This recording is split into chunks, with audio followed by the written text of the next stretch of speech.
Саламатсыздарбы, урматтуу телеөрчүлөр жана ошондой эле грек-рим күрөшүнүн күйөрмандары.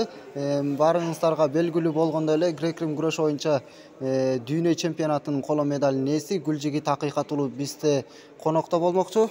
Саламатсызбы, Акыйкат? Биздин маектөрүбүзгө кош келипсиз. Айтсаңыз, былтыркы өтүп кеткен жылы дүйнө чемпионатында коло медалды жеңип алдыңыз. Аякта күрөш кандай болду сиз үчүн? Атаандаштык кандай болду силер үчүн? Ошол жөнүндө айта кетсеңиз. Чемпионат мира жакшы деңгээлде өттү. Уфа шаарында, Башкортостан Уфа шаарында болду. Ал жакта жакшы даярдык менен барып 3-чү орун болуп калдык. Тилекке каршы бул Кудайдын буйругу менен жакшы болду. Ал жакта жакшы даярдык менен барганбыз. Биз ойлогондой результат болгон жок, бирок Кудайга шүгүр. Жана ошондой эле Белградда жаштар арасында дүйнө чемпионаты өтпөдү. Ал жакта сиз жакшы келип эле капысынан сиз жеңишти алдырып койдуңуз атаандашыңызга. Ошол жеңишти алдыргандан кийин сизде кандай сезим болду? Белградда сезим деле анчалык деле болгон жок.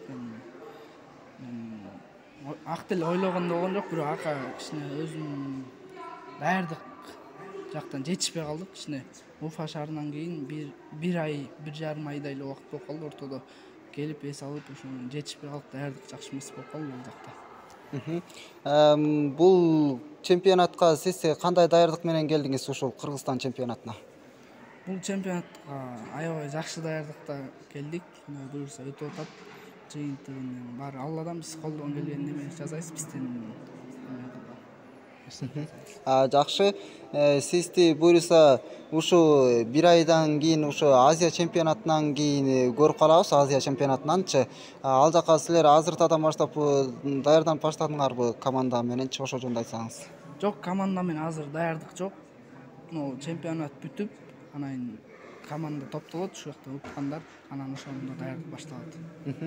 Жакшы. 2 жылдан соң Парижде өтө турган Жайык Олимпиада оюндары башталат. Ал жака силер лицензиялык турнирге аракеттенип жатасыңарбы? Азыркы учурдан баштап максат койдуңарбы ошого?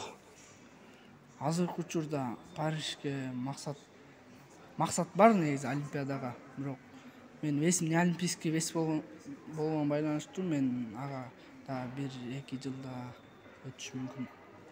Так 55 эле. Жакшы. Биз ушу маегибиздин соңунда сизге эркин микрофон узаталы.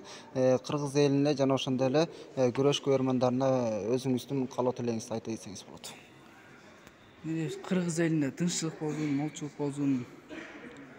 Ар бир үйдө тынччылык берипке, Аллах таалам хидаят берсин ар бирибизге. Жүрөгүбүздө иман, жүзүбүздө нур болсун. Ошо тынчтык эле каалайбыз, Кыргыз элине тынчтык болсун. Жаман сөз, жаман көздөн асман менен жерден келүүчү ырзыктарын сактасын Аллах. Жакшы. Маек куруп бергениңизге чоң рахмат. Урматтуу телеөрчүлөр, бүгүн бизде маектөрүбүздө дүйнө чемпионатында коло медалынын ээси Гүлжигит Акыйкат уулу бизде конокто болду. Сиздер менен кийинки эфирлерден көрүшкөнчө сак саламатта калыңыздар.